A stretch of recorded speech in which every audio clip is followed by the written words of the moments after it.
innahu laisa bainaha wa bainallahi hijab. Waspadalah kalian dari doanya orang yang dizalimi. Sungguhnya tidak ada penghalang antara doa orang yang dizalimi dengan Allah Subhanahu wa taala. Artinya mudah dikabulkan. Kita mungkin merendahkan, meremehkan seorang. Orang ini mungkin miskin, enggak punya apa-apa. Mungkin orang di jalan enggak punya apa-apa, tapi tahu-tahu dia angkat tangan. Berdoa sama Allah. Ya Allah, si fulan telah begini-gini ke aku. Saya tidak punya sandaran kecuali Engkau ya Allah. Ya Allah, hancurkan kehidupannya. Ya Allah, siksa kehidupannya. Ya Allah, cabut kebahagiaan dari dirinya. Selesai. Siapa sih dia? Dia bukan siapa-siapa. Orang mungkin di jalan kita ejek, kita hina. Ya, atau kita zalimi dia, atau dia angkat kedua tangannya, Allah langsung kabulkan, selesai. Bahkan dalam sebagian riwayat, wa in kana kafiran, meskipun dia orang kafir. Kalau kita zalimi orang kafir, dia berdoa, di antara rububiyah Allah, Allah memenuhi kebutuhan orang kafir. Di antaranya doanya bisa dikabulkan. Kalau status dia dizalimi. Dan betapa banyak orang terjumus dalam kezaliman, hukumannya dia tidak menyadari kezalimannya. Ini yang paling mengerikan yang saya lihat dalam kehidupan, pengalaman kehidupan. Seorang berbuat zalim, kemudian Allah mulai menjatuhkan dia sedikit demi sedikit. Dengan berjalannya waktu, entah 10 tahun kemudian, 15 tahun kemudian. Dan dia tidak merasa bersalah. Kenapa? Ketika Allah menjatuhkan dia itu dengan perlahan, seakan-akan suatu natural, suatu yang natural, yang alami.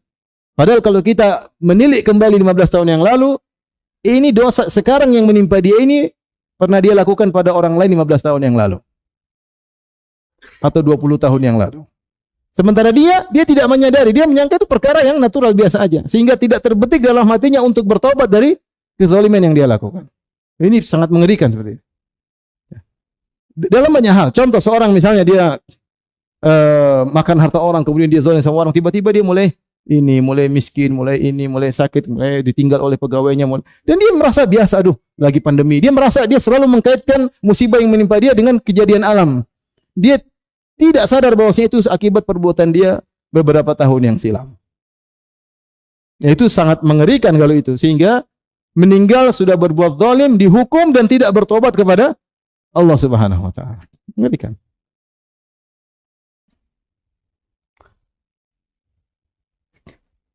Demikian juga ada orang misalnya dulu di zaman dahulu, mungkin kalau ngomongin orang, semua orang jatuh. Lama-lama dia yang kemudian ditinggal oleh orang, tapi dia tidak sadar. Dia pikir itu alami. Apa yang dia lakukan sama orang 15 tahun lalu, 10 tahun lalu, dia alami, tapi dia tidak merasa bersalah. Karena begitu pelan-pelan menimpa dia. Ini yang bahaya. Dia berbuat zalim dan dia tidak sadar dia berbuat zalim, dan dia musir merasa dia benar, padahal Allah sudah beri teguran-teguran. Ini bahayanya orang yang berbuat zalim. Oleh karenanya, ini hukuman bagi orang berbuat zalim di dunia. Bagaimana lagi di akhirat? Akhirat lebih ngeri lagi. Dalam hadis kata Nabi sallallahu alaihi wasallam, "Adzulmu dzulumatun yaumal qiyamah." Kata Nabi sallallahu alaihi wasallam, "Ittaquz zulma." Hindarilah kalian dari perbuatan zalim, fa inna dzulma dzulumatun yaumal qiyamah. Sungguhnya zalim itu adalah kegelapan yang bertubi-tubi pada hari kiamat kelak. Apa yang dimaksud dengan dzulumatun yaumal qiyamah, kegelapan yang bertubi-tubi pada hari kiamat kelak? Ada dua tafsiran. Pertama ditafsirkan dengan makna majazi, maksudnya kezaliman, fa inna dzulma dzulumatun yaumal qiyamah. Sungguhnya kezaliman adalah kegelapan yang bertumbuh-tumbuh pada hari kiamat. Maksudnya adalah kepayahan dan penderitaan yang bertubi-tubi menimpa dia pada hari kiamat kelak. Sejak dia dibangkitkan dari kuburan, dia sudah tersiksa, sudah menderita. Bangkit dari kuburan sudah menderita. Dikumpulkan di padang mahsyar dalam penderitaan. Disidang dalam penderitaan. Dan terus demikian sampai dihisab dalam penderitaan, di mizan dalam kondisi kesulitan, sampai ketika melewati sirat, sampai akhirnya terjerumus dalam neraka jahanam. Ini bahayanya berbuat zalim. Allah menggambarkan, atau Nabi SAW menjelaskan, bahwasanya kezaliman mendatangkan kepayahan, kesengsaraan, syiddah wa masyaqqah yang bertumpuk-tumpuk pada hari kiamat kelak. Tafsiran yang kedua, sesuai dengan zahir hadis bahwasanya pada hari kiamat kelak orang yang berbuat zalim akan diliputi dengan kegelapan yang pekat yang meliputi dia. Kapan? Ketika dia akan melewati sirat. Bagaimana kita ketahui bahwasanya ujian terakhir sebelum masuk surga adalah lewat sirat. Lewat sirat, kontarah, sudah enggak ada ujian lagi, tinggal masuk surga. Ujian yang terakhir adalah sirat.